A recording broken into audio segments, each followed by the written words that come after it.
I have topics here. We're going to talk about some very practical ways of spending time with children more effectively for higher impact. I'm quite excited about this because it's a nice brief chunk of ideas that costs very little to implement once you understand it, and yields a tremendous, huge impact that's lifelong.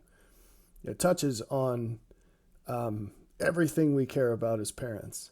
It's the easiest thing in the world to convince someone of, or it ought to be, because it doesn't matter if we're talking about doing things that have a lead to greater benefit for our children or for ourselves.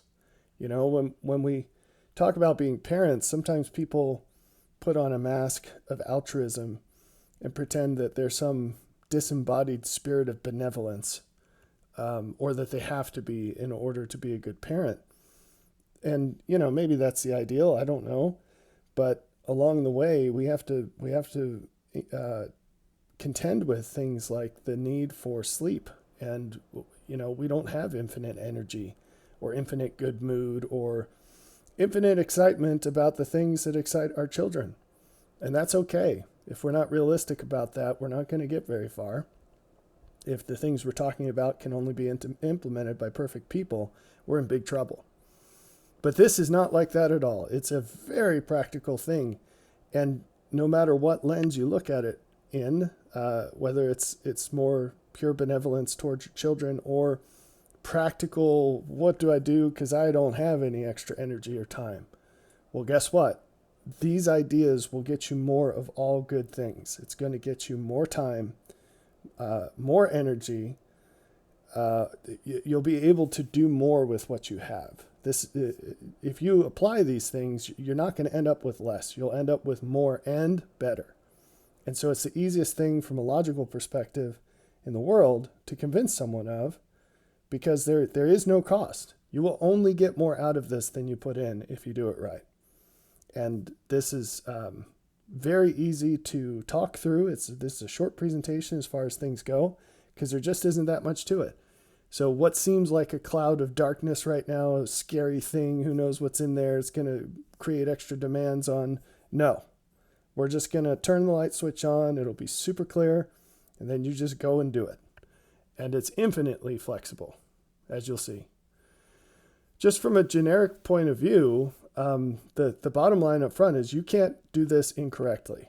There are, of course, better ways of doing it and worse ways of doing it, but anything you do, this is like a magic machine. You throw anything into it, you will get more out of it.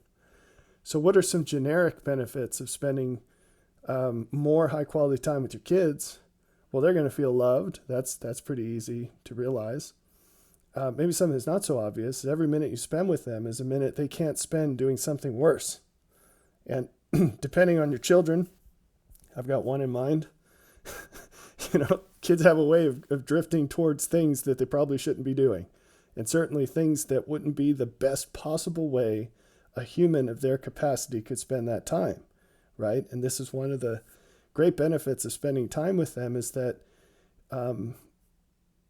by joining together your presence with theirs, you can help guide them into greater uses of their time. And what you'll see is this is a win-win big time for you if you do it right. And you'll see that. Hopefully this opens your mind to ways of doing this that you hadn't thought of before. But once you're shown, it's just going to be so straightforward. There's this idea of osmosis. This could be a really deep thing to talk through, and let's just keep it shallow. But suffice it to say that when you spend time with someone, and it's someone that's not as far ahead in some respect as you are, the benefit you render to them will exist even if you say and do nothing. That's the extremity of it. Just being in the presence of a person better than you changes you. There's something about that, and it's deep, and we could go there, but we're not going to. This is just a very practical explanation of some ideas, but you need to know that.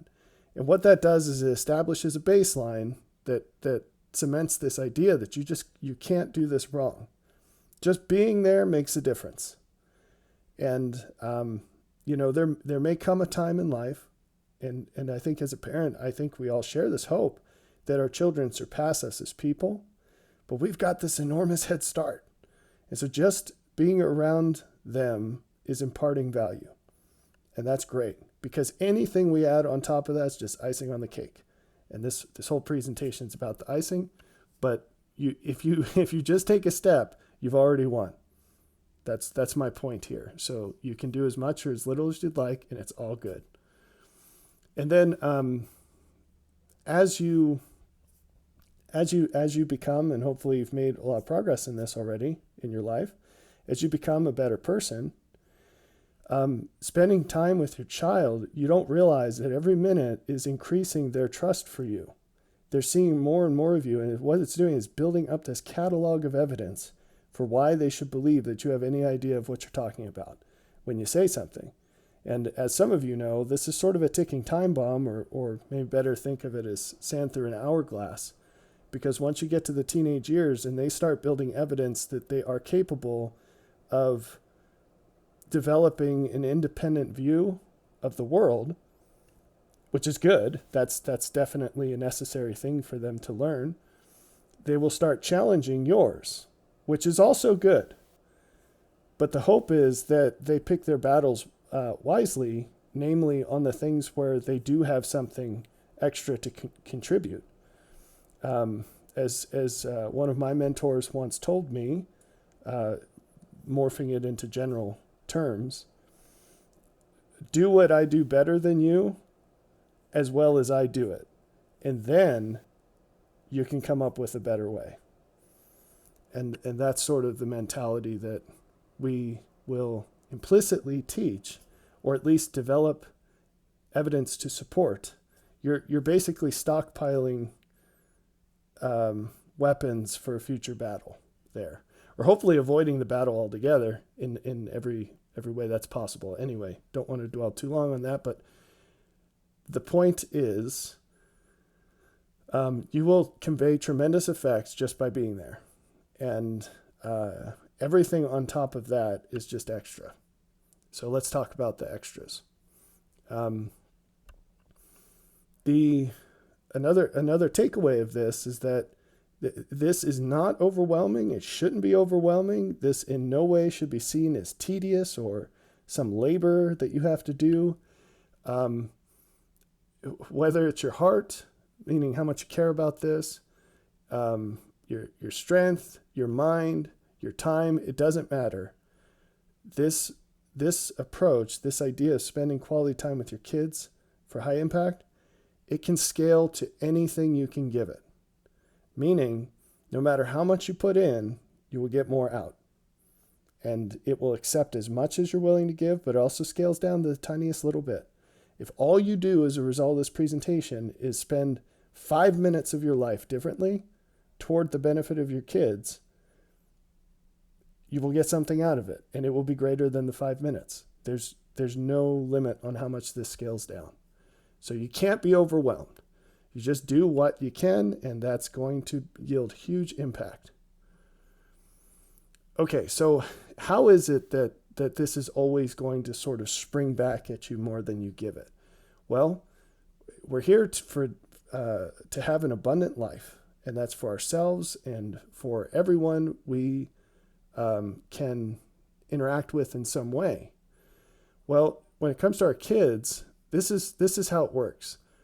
The more effectively you spend your time with your kids, and the more of that effective time you spend, it's going to yield more time and more capability in yourself and in them. Now, that might seem like a mystery. We're going to go through it. But basically, as they become better people, they're going to help you with the things that you feel need to be done. Okay, so there's that. But you will also get much more meaning out of your life. And so you're trading a little bit of time in exchange for getting a heck of a lot more meaning, not just out of that time, but out of everything. Just to get super detailed for a second, it's easy to sort of wash down the river of my whole life is flying before me and I'm getting old, and what do I have to show for it? All I do is go to work every day, or all I do is, make dinner and change diapers or whatever every day, do laundry every day. I know some people just feel like they do laundry and that's their full-time job. So the question is, why? What are you exchanging this for? And this is the amazing thing. There are little pockets of time through each day and little moments in life that are the point. But if we don't live those moments, those tiny little pockets, if we don't live them just right, if we don't take advantage of how they could be lived, because it's like a dimmer switch, if we don't crank that sucker up, see that how that switch is set in those brief moments, that's how it makes everything else feel. So maybe as a pie chart, if you add all those up, maybe it's just this tiny little chunk of time. But it turns out that flavors the rest of the pie. And so if you want more meaning in the majority time of how you're spending the majority of your time, you need to really think about how you're spending those little moments. Now, if you don't even recognize those moments, that's step number one. But using them well is really important. And the amazing thing is if you just tweak those moments a little bit, just a little, you're going to find tremendous changes in the rest. And all of a sudden, you're going to be able to say why you're doing the other things and actually care a lot more about it and get more meaning out of it. And it all comes back to doing more and doing better. You're going to do more and you're going to do better, but your kids will too. And all of that mixes together to yield greater and greater resources for you. Because you can't create extra time. We're set to 24 hours in a day. But you can make it feel like extra time if you can get more done in the same amount. And if you have help in the things that are important to you, it's as if you're adding hours to the clock every day. And you cannot fully appreciate how much this can make a difference until you do it. It's insane, because it's like a magic trick, because what you put out of it is so much less than what you get out of it. So all of this combines to more joy. And how does that chemical reaction work? Well, the value that you see in something and whether or not you have it, that's where the joy comes from. Joy comes from value. And so you need to obtain the things that have higher value, and you need to see the higher value that they have and really feel it. And that's what this yields. Okay? All right. Well, a lot more could be said about that, but obviously we're just kind of trying to keep it brief here. All right, so now we get into the practical instruction of this. And we only have a few slides here, so but they're concentrated. So the first question is, what is your overarching purpose? Now, I talk about this elsewhere, but you really need to think about this. The good news is, I think people get stressed out because they feel like this is something that has to be given to them. You hear folks saying like, well, I need to find what my calling in life is. What's my destiny? All these things that you hear folks say. Or they're thinking, even if they don't say it. We have movies and stories about all of this. But at the end of the day, it's really just a choice. It's what you choose. And you ought to choose what you see the greatest value in. But whatever you choose, the point is that you think about this and you decide it, always remembering that you can come back and change it anytime. You're free to do that because it's just your choice, okay? And it's fully up to you. But once you've set that, and whether you refresh that and modify it or not, whatever, but in the moment, it's going to be set. As long as you're not changing it at that very second, it's going to be set. And one secret to spending time more effectively with your children is spending that time in ways that line up with and contribute to your transcendent purpose.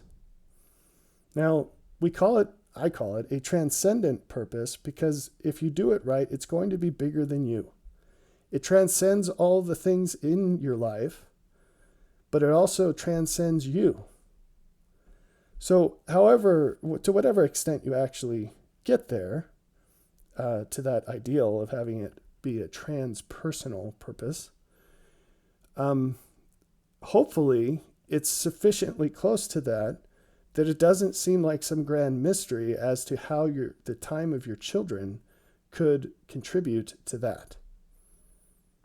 So, if your purpose isn't obviously servable through the contribution of others, maybe you should spend more time at that. Like if your transcendent purpose is to become a mediocre golfer, you probably need to start working on that a little bit more. Not being a golfer, but coming up with a better purpose. But even that yields ways that you could spend time with your kids to that purpose, doesn't it? You guys could go golfing. You could go to the driving range. So it turns out that it's not that hard to get there. So we really don't have any excuses. Or I should rephrase that. There are no barriers impeding this. You just press a button and you're there. So it's almost that all this takes is thinking about it a little and you're on your way. So one snag that people get hit with all this is they think of this as something extra. Oh, great. Here's yet another thing I need to do. That's not at all what this is. This is like going to the store and, I don't know, suppose you're using cash and you know you've got a $20 bill. So you're walking around saying, what's the best stuff I can get for $20? And you just need more than can fit on that $20 bill. And then all of a sudden you find another $20 in your pocket. That's what this is like. This isn't an extra thing that you have to do. It's an extra resource that you didn't know you had to get what you already want. That's what this is. Okay? So if you do it right, that's what it becomes. But what people would do, naturally in most cases, is they will think of this as an external bolt-on, yet another thing I need to do.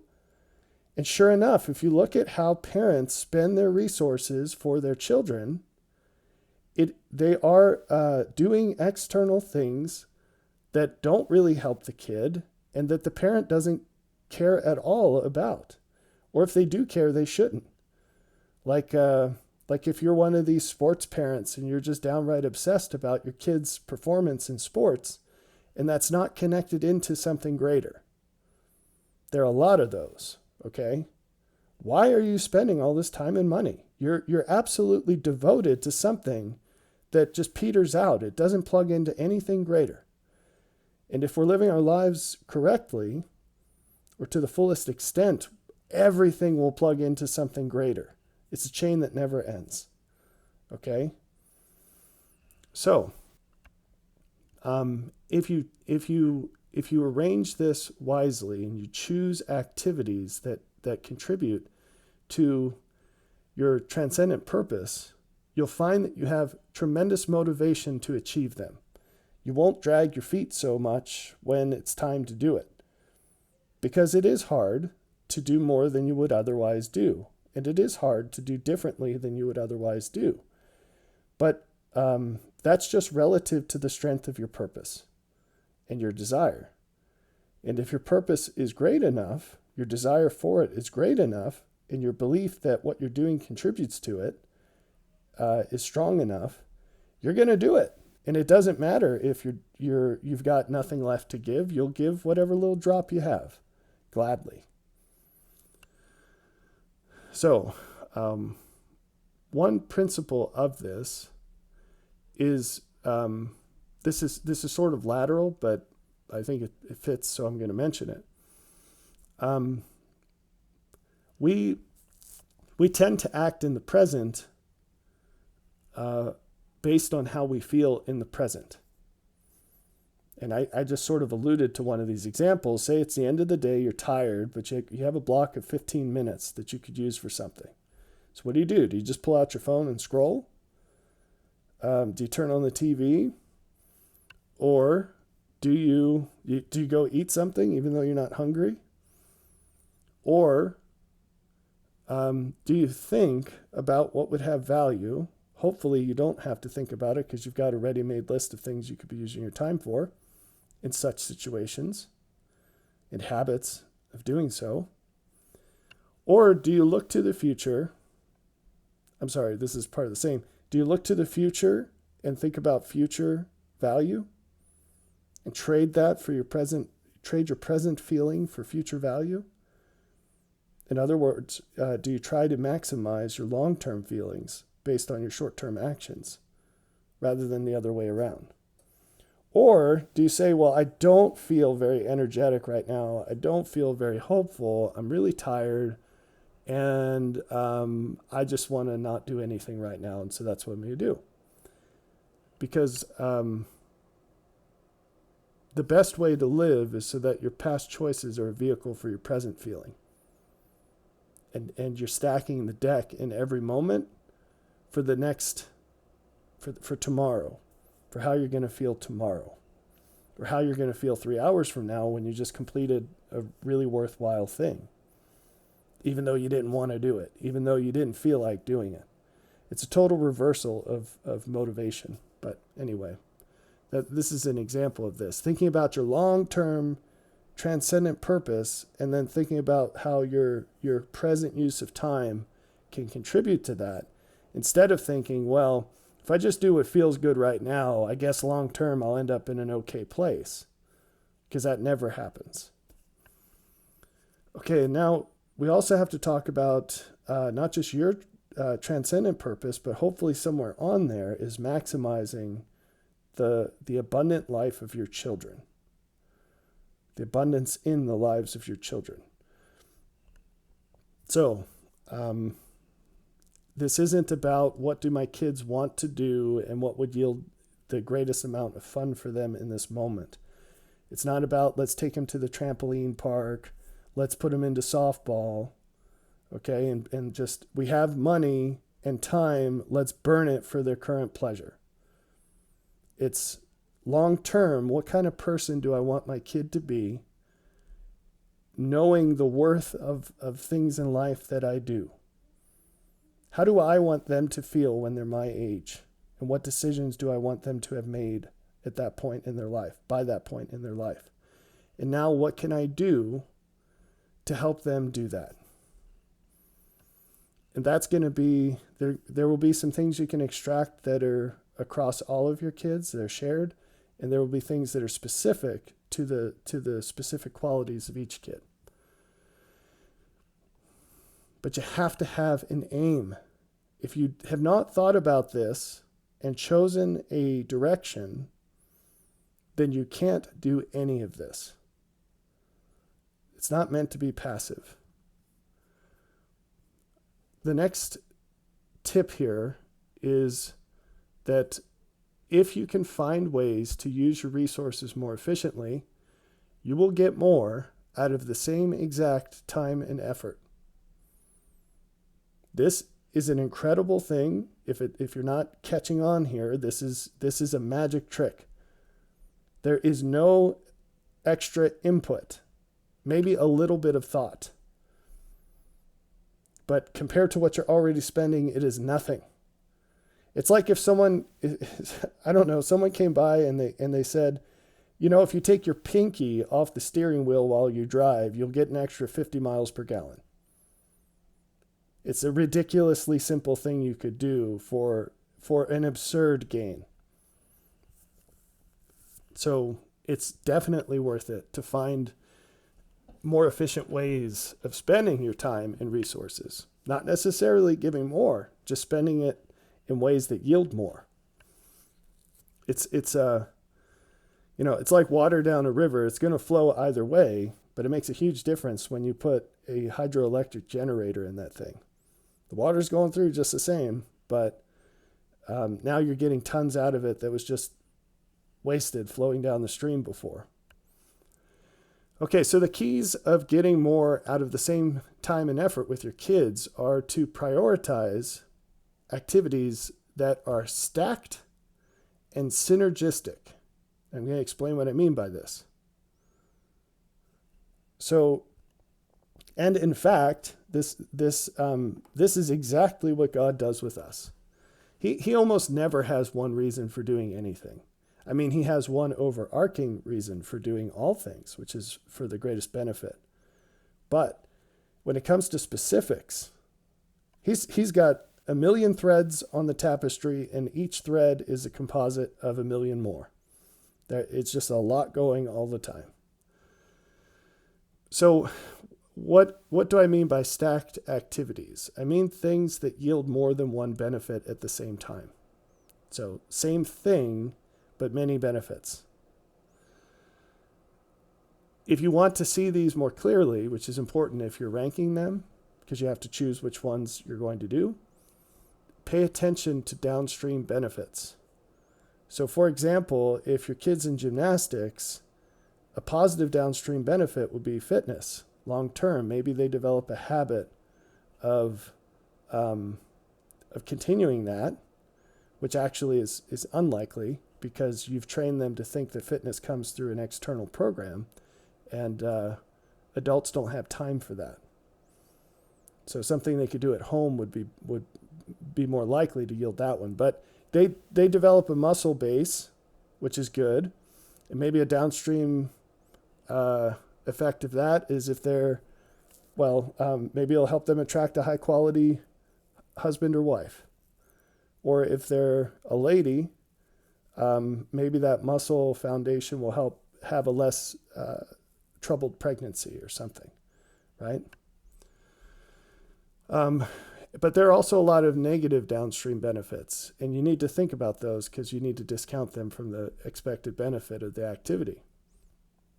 So I've said bad things about cheerleading before. That's what that is.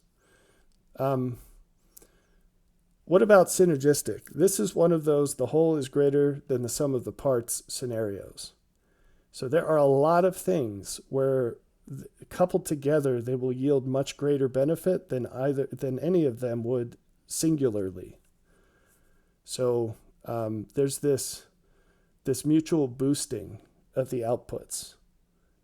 And again, these ideas, they're cases of getting more out of the same sort of cost. The only difference is you just have to think about it a little bit more, or look around a little bit more and see what's out there, and how it's going for other people who've chosen those sorts of things. So I want to give you a practical example of this, a specific example, so that it's not just some ephemeral thing. When you're thinking about stacked and synergistic objectives, one way of breaking this down is in terms of different topics, different approaches, timing, meaning when you do it and for how long, the people involved, the tools you're using, and so on. That's not an exhaustive list, but that's the kind of thing you want to think about. And again, don't take this too far and think that this needs to be a master's thesis worth of work. You can think about this for 5 minutes on the toilet and it'll change your life. You know, we're just throwing out the framework here. You can take it as far as you'd like. I recommend just making it kind of a background process running in your mind that you think about explicitly from time to time for a couple minutes with a notepad and a pen. Anyway, here's a specific example. This is not made up. This is one of my kids. Okay, so I had a kid who I thought would benefit from getting into design. And so knowing nothing about this, I reached out to some people who did and had some conversations. And by that, I mean, I spent 5 minutes writing an email, at that sort of level of sacrifice. Okay, so what are the stacked and synergistic elements here? Well, through my very brief research, I found resources that were online in the form of extremely well done and inexpensive recorded coursework. And so getting my kid into this, what the child is learning is it's not just limited to design, which, by the way, has downstream cascading benefits. This might lead to work that's directed. It's very specific to design, like being a web designer or something. Or it might be lateral, where these skills that the child learns, it impacts the things that they do in some job that you wouldn't think was necessarily directly related. You could come up with examples of that, like, I don't know, being a carpenter or something, and you don't realize just how much of it has to do with that. And then they have an advantage there that they wouldn't have otherwise had. Or in other facets of life, like knowing how to decorate their house. So, there's that. But there are these synergies here. Sorry, those oh my gosh, I'm sorry. Losing my train of thought here because I'm trying to not think about something that's just popping into my mind. Okay. There are other skills that the child is picking up, though. So this kid is young. Let's do an age range of 9 to 12 to keep it anonymous. And this is their first exposure in watching an adult-oriented professional class. And so the speed of the class is a lot higher than what they're used to. And they can't interrupt to ask questions. And so there's a skill set being developed here around independent learning and processing speech faster than you otherwise could, including note-taking. And so I'm stacking into this sort of a gradual easing into this where we can pause the videos, and eventually the pauses are further apart, and eventually they go away, right?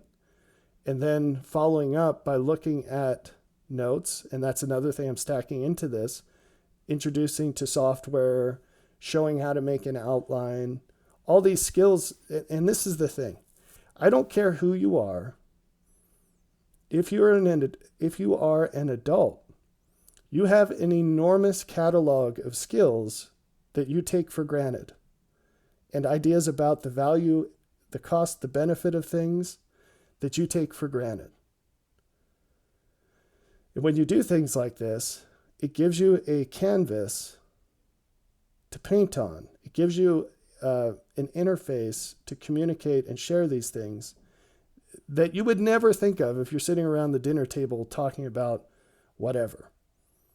And now you have a way to give these things of value to your kids that you absolutely would not otherwise have.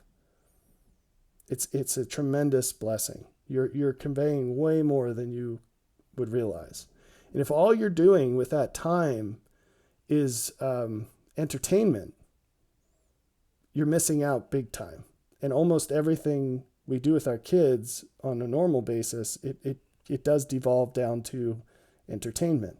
And we might say, well, they're getting exercise, or it's this or it's that. It's quality time as a family. Okay, but it's really just entertainment compared to what you could be doing, which would be just as fun, but not just devoid of other value. So this child's learning to type faster, to think in certain ways that are new. There will be downstream impacts to this that you might not expect, like getting more out of the time this kid spends in scripture. Why? Because they can take notes faster and navigate word processing programs faster. They can think faster. So if they can process spoken speech, they can process text faster as well. And then there's little crazy things like eventually, so the kid asked me if I could slow down the speed of the video to like 3/4 time, which is an option in this player. And I said, nope. I said, we got to go the other way. And I said, this thing goes up to 2x, and that's the goal. We're going to get you up to 2x. So I watch almost everything at 2x. And the reason I watch it at 2x is because there's no option for 3x. And I'll tell you where I got this crazy idea from. I consulted for a guy, as a programmer. I consulted for a guy who got this idea from somewhere else, and he had taken it to such an extreme that he claimed, I don't know how much I believe this, but he claimed he could listen to 4 different things at the same time, like nonfiction instructional kind of videos or talks or whatever, and process all of them at the same time. I don't know if I believe that, but I have mastered 2x. There are very, very few things that I can't listen to at 2x. Some of you know that I know how to speed read. That's another. I met a guy who could speed read. It blew my mind, and he proved it. He wasn't just making it up. And I thought, if that can be done, I absolutely need to try to do it, because this is just going to blow wide open what I could accomplish, and in the same amount of time. There are things that I can't speed read, but they're few and far between. Most people communicate at a density that I can process very much faster than they can speak, or if they're writing, I can process that very quickly. So anyway, helping impart that is a really big deal, because that's going to pay dividends her whole entire life. Oh, I revealed it to her. Whoops. Anyway, okay, next tip, an approachable approach. Okay, this does not need to be hard. Basically, the only extra thing you need to do is spend a couple minutes thinking. And by a couple minutes, I mean, it really doesn't take more than 15 to think through this. And then you get a start, you can change it later. It's totally flexible. In fact, I think the more changes you make, the happier your kids will be, because they tend to get bored. So the first step is make a plan, brainstorm. And again, this is one hang up people hit with homeschooling. They're like, how can I homeschool? I'm not a teacher. Bro, you've spent your whole entire life teaching. You have no idea.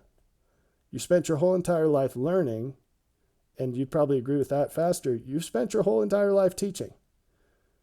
You don't need to go get a 4-year degree to learn how to do something you've been doing your whole life. Could you get better at it with intention and study? Sure. And practice? Sure. But you don't realize how low the bar is that you're competing against. And it's like that. When we talk about brainstorming here, you're not inventing cold fusion, folks. This is, you're just trying to come up with a better way for your kid to spend time when you feel like it. It's such a low bar. You're not competing against them, getting this world-class talk by the top person in the world on astrophysics. You're competing with them sitting in a corner and picking their nose, or just watching cartoons or something, or talking with some idiot friend of theirs. It's or scrolling through Instagram, which, please do not let your kids do that.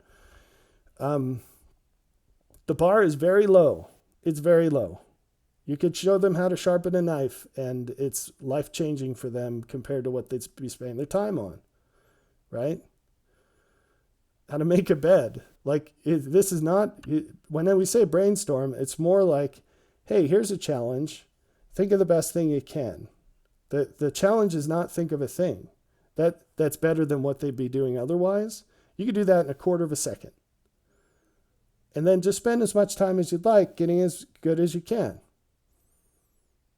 Very easy. Now write down all the ideas you have. You don't have to use them.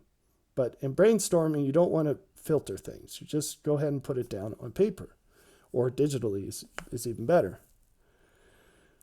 Once you're through with as much time as you want to spend on that, then you start analyzing these things. And again, just because we're using fancy words doesn't mean it's a fancy thing. It's a piece of cake. It's like shopping. You're just looking at what you've got and thinking about the value. And so you want to remember not to just think about in the moment, like, oh, I want my kid to learn how to juggle. Okay, but that's great for right here and now. It's something to do. What's the downstream benefit? Well, they could be in a circus one day. Okay. It's a nice party trick. Okay. And think about the cost and benefit of each option, and then you compare the options. And so if it's juggling on the one hand and then learning how to farm on the other, probably the farming's a better idea. So you've got to look at that. Cost, benefit, what are the options? Pick the best option, highest impact. And in case you don't know, you say, what's the benefit? What's the cost? Subtract the cost from the benefit, and whatever you get left over, that's the net benefit. If you want the expected benefit, then you multiply the net benefit by the probability of it happening. And that one might throw you, but you have to realize that benefits are probabilistic, meaning, not meaning that they're based on chance, but meaning that a lot of things could turn out differently than you think. And maybe the best benefit of juggling is that they become the first world star of juggling and the richest person in the world based on their juggling skills. But the astronomically low probability of that occurring is going to have to reduce the value of taking that option. So, not to get into the weeds on that, you don't have to go that far in parsing through this. It's very simple. It can be. And then you execute. So now you've got a plan, which, by the way, you can revisit anytime for any reason. You're free to change this anytime. So when you pivot to execution, this is the long-term mode that you'll stay in until you have a reason to go back to planning, if you ever do. And this is very simple. You think about, well, what can I do about this over 6 months? What can I do about this over 1 month? What can I do about this over the next week? What can I do today? And you do the thing that you can do today. And that's it. Very simple, right? So, to give you some extra tools here, I want to emphasize a few ideas. One, take advantage of asynchronous time. What do I mean by that? If you get an idea and you write an email and you send it to someone, that's an asynchronous communication. You're writing it and sending it right now, but they might not read it for another hour or day or week. And that's okay. Whatever action you're asking them to take in that email, it's not emergent. It's not urgent. It doesn't have to happen right this second. Okay? If it was, you'd find a way of getting a hold of them right now. It turns out that we live our lives as if all interactions with our kids need to be in the moment, or that the tasks need to be completed in the moment, or that the benefits need to be reaped in the moment. But you need to take advantage of asynchronous timescales. Okay? So let me give you some practical tools with that. You may have noticed that your children have a ton of time. You do not. They also have a ton of energy. You ever notice that after they eat dinner, they're crazy and you are ready to go to bed? So until they invent a way of transferring that energy to balance things out, which would be nice, it turns out that they just have this power plant of time and energy. If you only think of things that you can do where your time and energy matches theirs, you're going to be vastly underperforming here. There will be things that are tremendous benefit that you're not engaging. You need to think of ways that they can do things with their time and their energy when you have neither or only one. So you prioritize your interactions with them so that you can make the greatest use of their time and energy outside of yours. Does this make sense? This isn't some grand idea. You already do it. You just don't think about it, and you're leaving a lot of opportunities for doing it more than you are to skirt by. One example.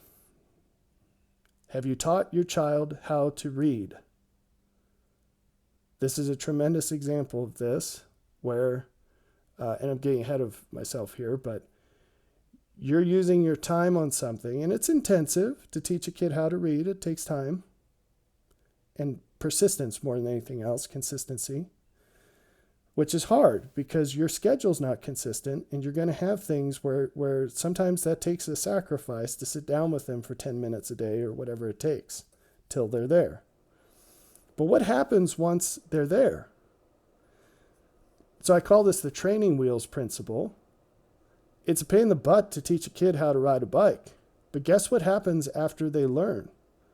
They're able to ride a bike anytime, and you don't need to be there. Not only that, but they can also teach someone else how to ride a bike. So if you do it right, you should only ever have to teach one of your kids how to ride a bike, and they'll take care of the rest.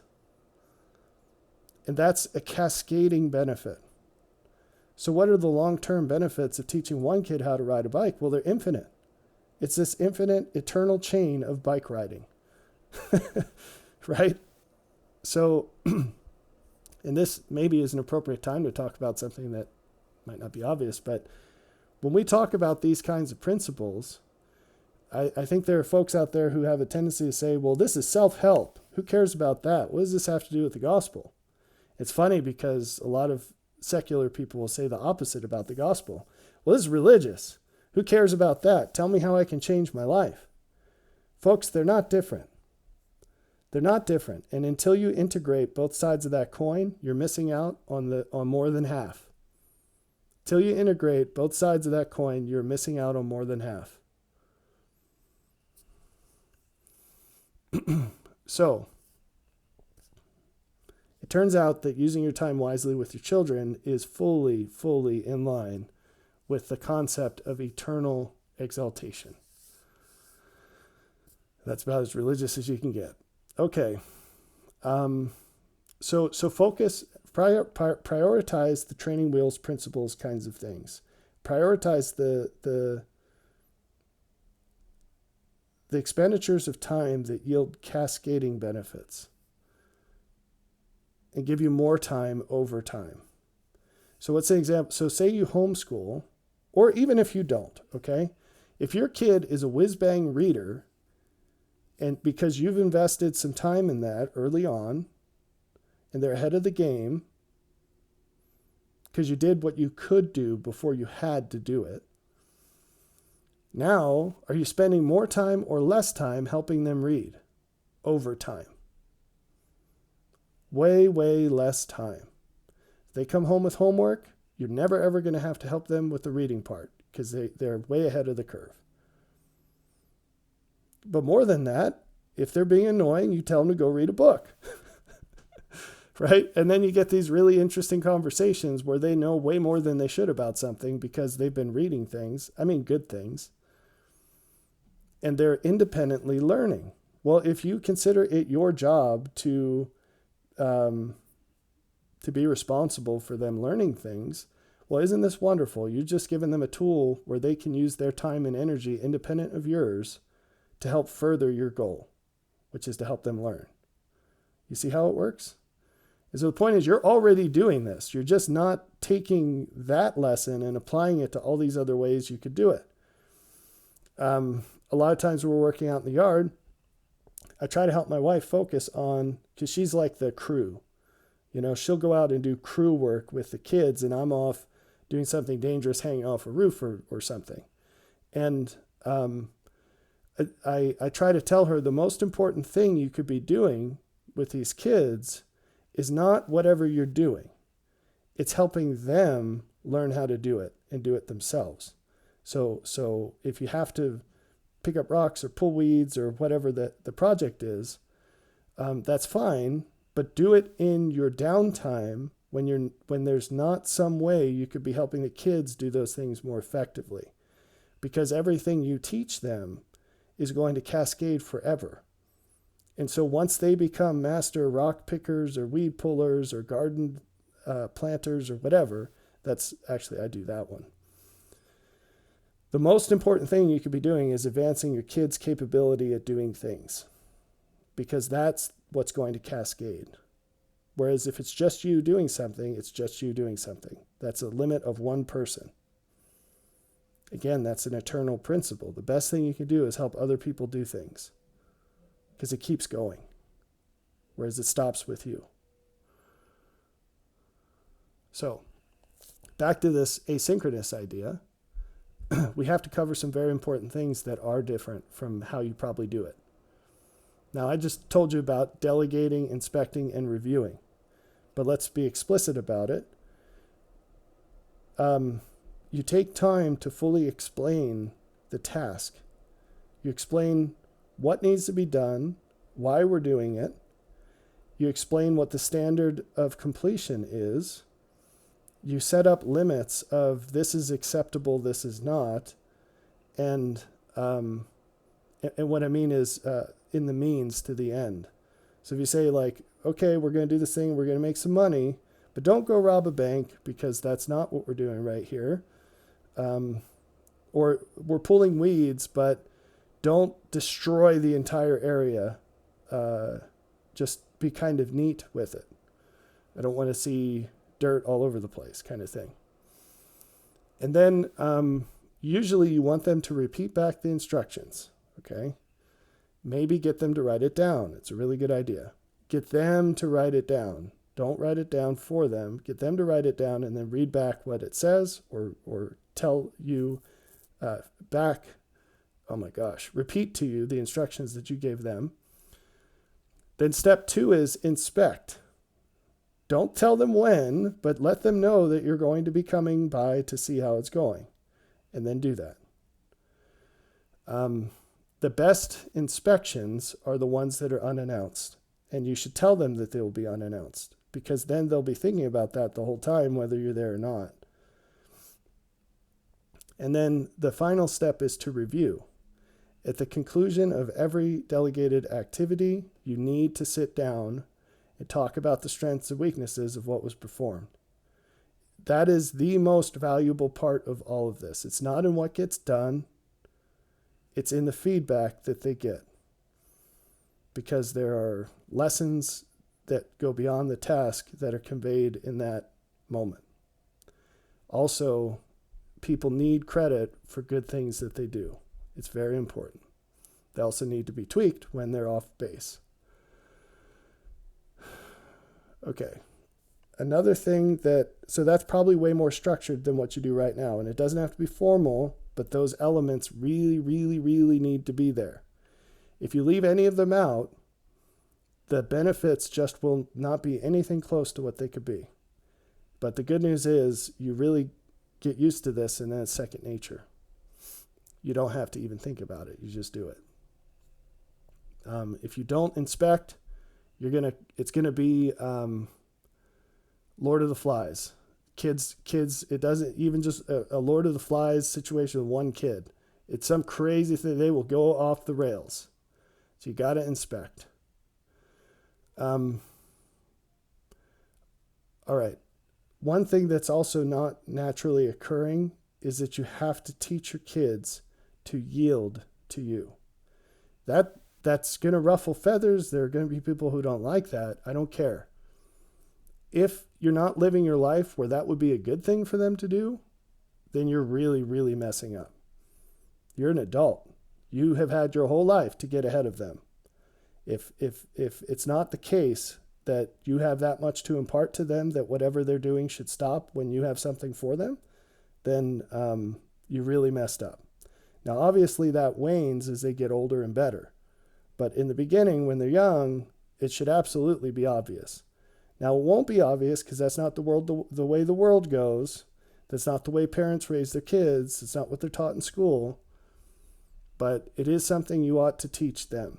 When you have something for them that you raise because you understand it to be way more important, they need to drop whatever they're doing and go with that. This is also a gospel principle.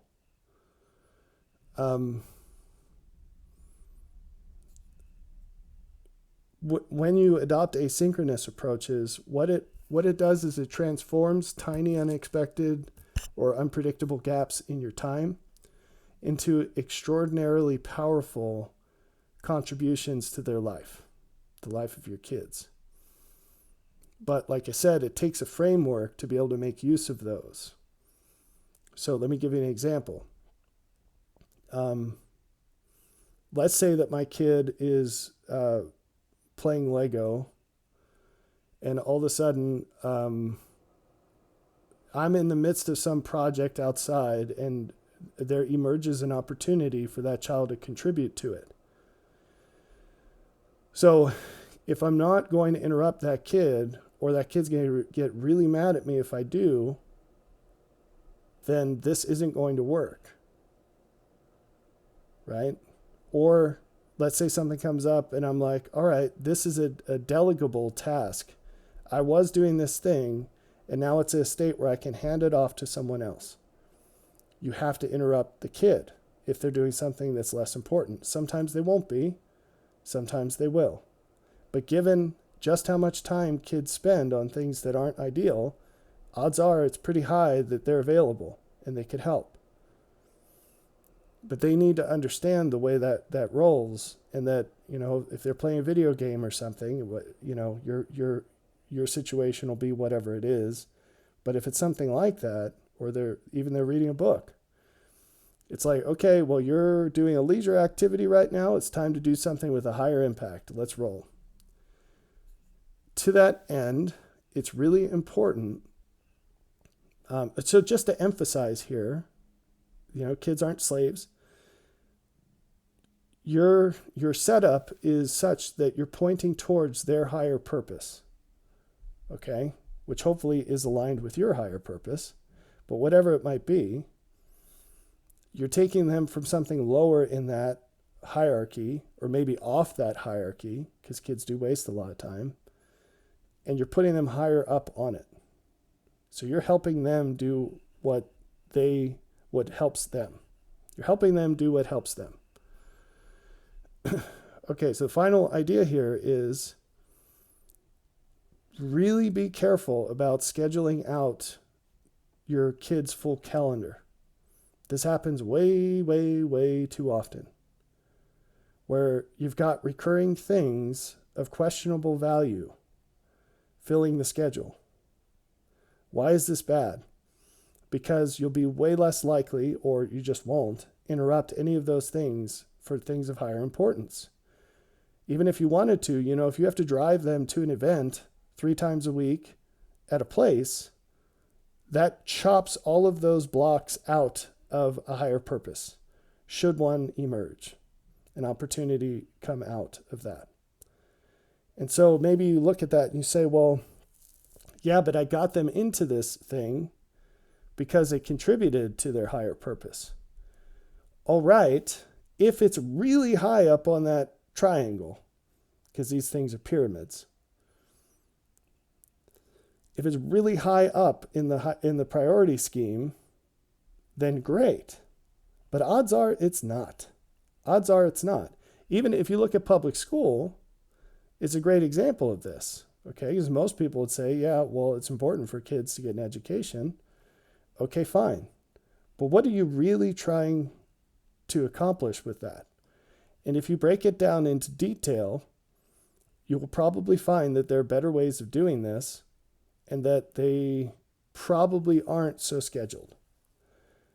I'm not a fan of free-range kids. That's not what I'm saying here at all. I'm just saying if you make the purpose explicit and the means explicit, it breaks down blocks of time into smaller things, shorter things. And that one, I think, is the most justifiable big chunk of time. Daily school. For a kid, I think that's the most justifiable recurring block of time. But even that one should probably be way shorter. So if you homeschool a kid, you can teach them way more than they're going to learn in a day of public school in about 2.5 hours. And that's even if you have other kids there. So even if it stretches to 4, now you're saving 2 hours plus a day that could be used for more productive things. Plus all the homework, which really, really, really isn't necessary. Okay. Anyway, so those are some tips for taking advantage of chunks of time and making sure the priorities are as high as they can be. And again, don't get bogged down in all these details. If something sticks, that's great. But the most important thing is just to march down this path at all, and you can tweak it as you go. You can find what works for you. Another tip is to change it up. So if you lift weights, then you know that if you do the same routine for long enough, you don't get any more gains out of it. And sometimes people become bored.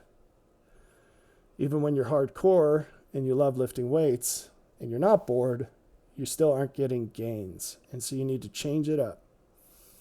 I'll tell you one thing that I learned in doing this, because I've been doing this for years. One mistake I made early on, or one opportunity I had for improvement early on, is that I scheduled time and I scheduled which kid I was going to spend it with. And so we were doing things, we called them nights. That's what the kids would call them. Is it my night tonight? And so 5 kids, 5 weeknights, and then the weekends were mine. And we'd rotate a kid each day. And so each kid got 30 minutes one-on-one with dad right after dinner. And at first we would do whatever the kid wanted. And we were doing the dumbest things. Now you might say, well, that's not fair if it's important to the child. Yeah, but here's the thing, and this is my point. Kids don't make good decisions. Kids don't make good decisions. They don't choose things of high value, but they also don't choose things that align with what they want. Those are 2 separate problems. And by the way, adults have that problem too. But kids are really bad at it. And so they would choose things that they would get bored of. They would choose things that they didn't really care about. And furthermore, it's also the case that they would choose things that were of very low value in my eyes for them. So this started with a lot of momentum and a lot of excitement. And then over months, I think we did this for more than 6 months. So I get an award for that consistency, but it was brutal. And we were all dreading it. We all hated it in the end. And I turned to my wife and I said, I just can't, I want to spend more time with the kids. This just can't be the way. And I'm exhausted. I dread this every day. It's like going to the dentist. And this isn't the way I want to spend time with my kids. So one of the secrets I learned is do not schedule this time. You could have slots earmarked for like potential times you might do this, just like you have projects that you're like, a Saturday would be a good time to do this. But that's different from saying every single Saturday, I'm going to do this for 3 hours from this time to this time. You've got enough in your life that's like that. Learn to take advantage of opportunities, and then it's a little more interesting for everybody because the kids don't know whose turn it's going to be. They don't know what we're doing tonight, and they're excited about it, So same thing with hard rotations on kids. I think it's much better to say, hey, I'm going to build something with this kid. And so any moment I have available where I have the energy and time to contribute to this, I'm going to nab this kid and we're going to go work on it until it's done. And I'm not going to spend time with the other kids while I'm doing that. And that's just the way it's going to be. Now, obviously, there still needs to be a balance, but adopt larger time scales to balance those things out. It doesn't need to be every week. You don't need to reconcile your kid time every week, right?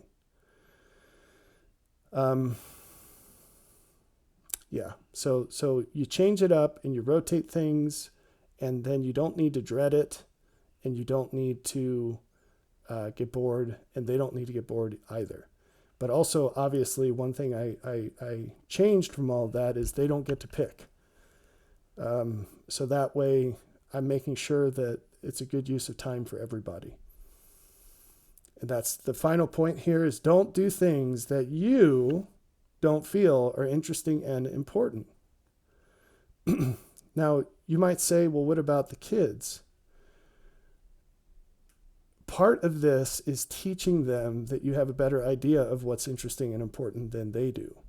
Now, the important part is probably easier to teach than the interesting part. But if you don't choose lame things, it's not that hard to teach them about the interesting part. So for instance, this is one reason why we got our kids into piano, is that it's a hard thing to learn. It's got a lot of cascading benefits. And one of those cascading benefits is the knowledge that something that seems completely impossible can turn out to be totally possible if you just practice it consistently.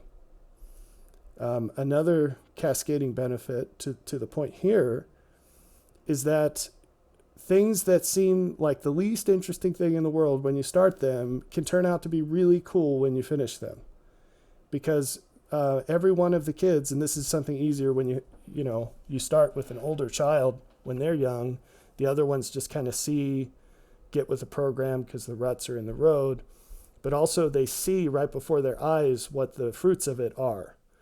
And they say, well, if I do this for 3 years like my older brother did, I can play music that I want to play just like he can. And it's really cool. So you can teach them about the interesting and important. And this is an aspect of learning to trust them, which is, again, a hardcore gospel principle. Because that's what we're trying to learn from God, is to trust that he knows better than we do what is interesting and important. This is the final slide. I'll share with you the current projects for 3 kids, other than the design one. But yeah, and then there's some general things here, and then we'll end with that. So one child has a slight interest in carpentry. He sort of mentioned some things about building and construction. And so we used, so this is a great example because you get an idea of long term. And again, this does not have to be carved in stone. It doesn't have to be something you take a second mortgage out on. It's not, it can be just tiny little inputs over a long time. But the intention has to be there. You have to have a thought about this and a plan. So we decided that we were going to use Christmas and birthday to build a tool set for him. So we did that. And then he also bought into that and used some of his own money to get some stuff. And so what we're planning over the winter, when things slow down and become a little bit more discretionary as far as our time for projects goes, we're not so frantic about stuff outside before it snows. We're going to build some animal enclosures for some animals that we're getting. And so this will be a project where I focus on this child instead of the others for a time. Of course, I could rotate the kids through, but one of the benefits, and we've done that on things, but one of the benefits of this is I want this child to go through the start to finish. And so I want him to plan the buildings. I want to critique his designs and talk through that. I want him to lay out everything, to find the materials, make use of what we have, do the budget for what we don't. Again, you can get as involved with this as you want, but I need these animal enclosures anyway, because we're going to get the animals that go in them in the spring. And so I'm going to take a lot more time than I would otherwise do to do it myself, but the benefits are going to cascade because he's going to get a chance to do all this. We get to spend time together doing something meaningful, and so on and so forth. Okay, second, and in the future, I will be able to tell him, hey, I need a building for this animal. Go do it. And all I have to do is check in. And then when he's an adult, if he needs an animal building, he's just going to make one because he already knows how. And if he ever does anything that's kind of like that, it's not going to be an unknown.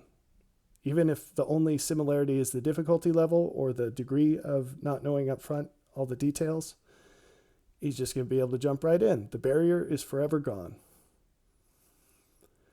With another kid, he's young. He doesn't have a whole ton of interests.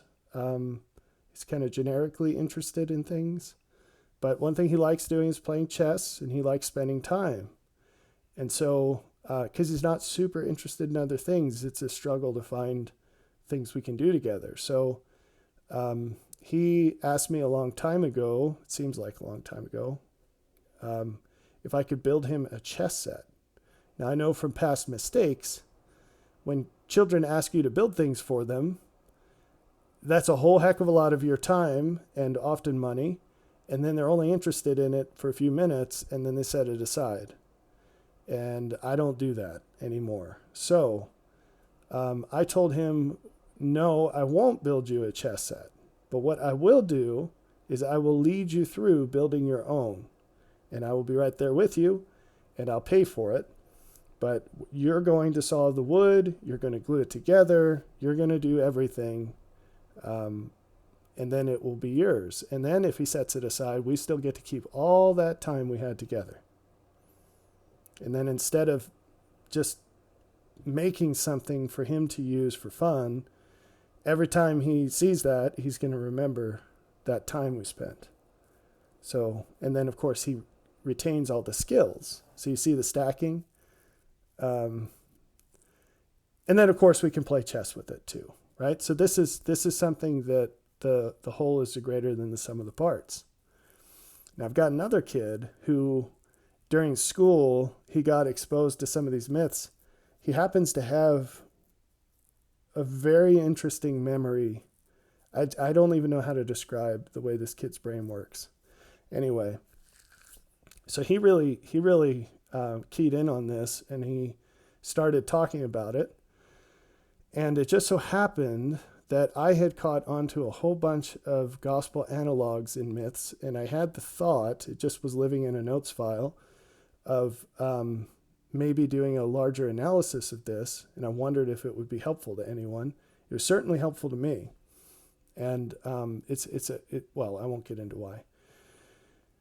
So I thought, well, he's of age where he can actually contribute writing, and he would do well to learn how to write better. That's always true of everyone. But we could have opportunities for one-on-one feedback here where there'd be nice independent chunks so that I could take advantage of asynchronous time. I jump in and I do edits to the file and we could track the changes and I could email it to him and we could just pass it back and forth and then talk face-to-face about it when we needed. And this would be a great way to get this project moved forward that is interesting to me. It wouldn't be the highest priority, but it's very interesting to him. And so it also is a way of teaching a whole bunch about the gospel because there's a lot of these connections are things he doesn't know yet and the world doesn't know. Not to entice you too much with that. So anyway, and then he would get to learn this how to use a word processor and become more familiar with that, become a better typer, and so on. So that's something that we're doing. So here's some ideas. This is a bit of my current slate, and this is the sort of thing you can do. And as you can tell, all of these things will come to an end, and then you get to pick something else. So I thought I'd share that in hopes that it might help you flesh out something or tweak something that you're doing. So I hope you find that helpful and that you find ways of having a higher impact in how you spend your time with your kids.